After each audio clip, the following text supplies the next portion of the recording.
आज तमाम उन मुस्लिम छात्राओं की जीत लगभग मानी जा रही है, क्योंकि सुप्रीम कोर्ट की तरफ से हिजाब मामले को लेकर जो फैसला लिया गया है वो काफी ज्यादा महत्वपूर्ण है। क्योंकि जो फैसला आज सुप्रीम कोर्ट ने लिया है उसके बाद मुस्लिम छात्राओं के अंदर एक नई ऊर्जा उत्पन्न हो गई है, एक नई उम्मीद की किरण नजर आ रही है कि शायद सुप्रीम कोर्ट उन सभी चीजों को गौर करेगा जो चीजें बाकी जगह पर गौर नहीं की गई हैं, यानी हाईकोर्ट में गौर नहीं किया गया जिन चीजों पर जिरा हुई है, बहस चली है पूरी तरीके से, लेकिन अब वो सारे मामले सुप्रीम कोर्ट में रखे जाएंगे। दरअसल आज सुप्रीम कोर्ट की तरफ से एक जो है टिप्पणी की गई है और एक फैसला लिया गया है कि जो हिजाब का मामला पेंडिंग चल रहा था उस मामले पर जल्द से जल्द सुनवाई की जाएगी। आपको बता दें ये जो पूरी रिपोर्ट है वो रिपोर्ट निकलकर अब सामने आ गई है और इसके अलावा क्या क्या कहा गया है सुप्रीम कोर्ट की तरफ से वो हम सारी चीजें आपको एक एक करके बताएंगे। जनसत्ता पर पूरा एक आर्टिकल है और उस आर्टिकल में साफ तौर पर यह कहा गया है कि सीजेआई डीवाई चंद्रचूड़ हिजाब मामले की तुरंत सुनवाई करने के लिए राजी हो गए हैं, यानी उन्होंने अपनी सहमति जता दी है, क्योंकि यहां पर बात शिक्षा किया जाती है। दरअसल याचिका जो डाली गई थी उस याचिका में इस चीज को साफ तौर पर मेंशन किया गया था कि जो हाल ही में आने वाली परीक्षाएं हैं उन परीक्षाओं में मुस्लिम जो छात्राएं हैं जो बिना हिजाब के नहीं जा सकती हैं, उन्होंने कहा कि इस पूरे मामले पर सुनवाई होनी चाहिए ताकि जो परीक्षाएं होने वाली हैं वो परीक्षाओं में बैठ सकें। इसलिए सीजेआई डीवाई चंद्रचूड़ ने इस पूरे मामले को सूचीबद्ध कर दिया है और तुरंत यानी फौरन सुनवाई करने के लिए वो सहमत हो गए हैं। उन्होंने मामले पर गौर करते हुए इसे 3 जजों की बेंच के सामने भेजने का फैसला कर दिया है। दरअसल इस पूरे मामले में सुप्रीम कोर्ट पहले भी सुनवाई कर चुका है, लेकिन 2 जजों की बेंच ने जो फैसला दिया वो उलझाने वाला जरूर था। एक जज की राय कुछ और थी और जबकि दूसरे जज की राय उनसे अलग थी, इसलिए ये पूरा मामला सॉल्व नहीं हो पाया और अभी भी ये मामला अधर में ही लटका हुआ है। दरअसल एडवोकेट मीनाक्षी अरोड़ा ने सुप्रीम कोर्ट के सामने मुस्लिम लड़की की जो समस्या थी, जो उसकी परेशानी थी, उसको सामने रखा है, उसके दुख दर्द को बयां किया है। उनका कहना था कि कर्नाटक सरकार ने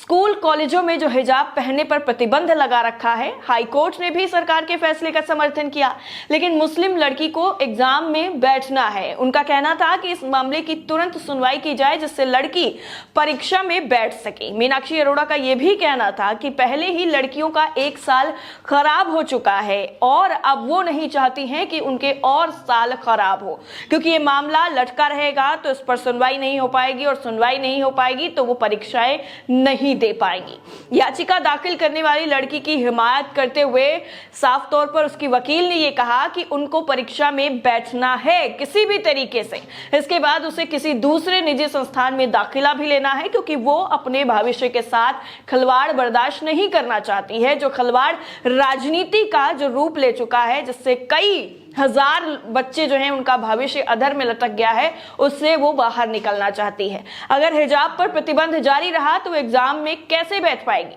उनकी शीर्ष अदालत से अपील थी कि इस पूरे मामले पर तुरंत न्याय किया जाए, फौरन इस पर सुनवाई की जाए और मामले को एक डिसीजन तक पहुंचाया जाए, एक फैसला दिया जाए, जिससे बाकी जो लोग हैं जो इंतजार कर रहे हैं इस फैसले का उनको भी राहत की सांस मिल जाए।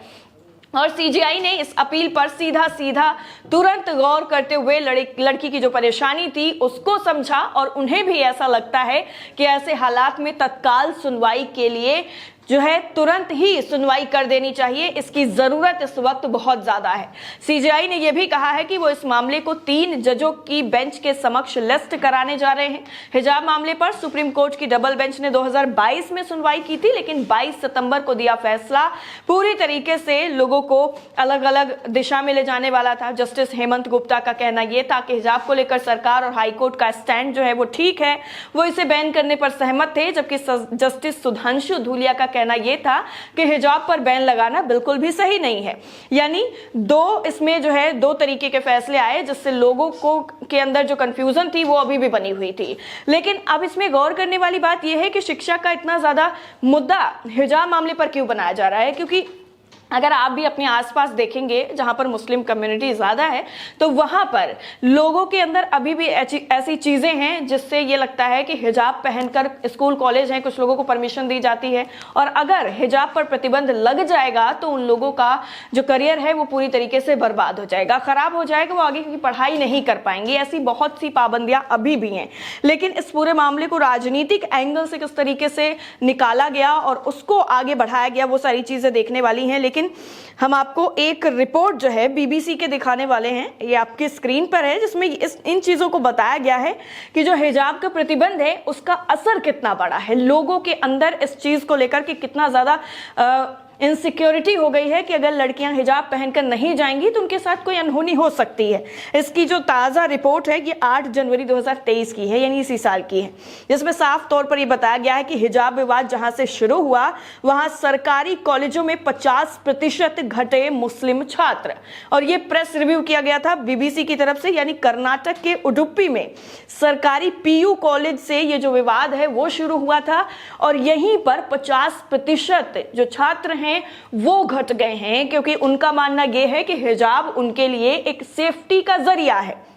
ये सारी चीजें बताई गई हैं। 2 लाइन आपको बताऊंगी, इसमें लिखा हुआ है कि इंडियन एक्सप्रेस ने आंकड़ों के हवाले से एक्सक्लूसिव रिपोर्ट प्रकाशित की है, जिसमें यह बताया गया है कि 50% जो मुस्लिम छात्र हैं उनकी संख्या घट गई है। लेकिन ये जो हिजाब का विवाद था, यानी हिजाब का जो पूरा मामला था, वो दरअसल अभी हाल ही में आपने उत्तर प्रदेश का भी सुना होगा, उसमें भी हिजाब को लेकर काफी ज्यादा पाबंदियां बताई जा रही थी, और हिंदू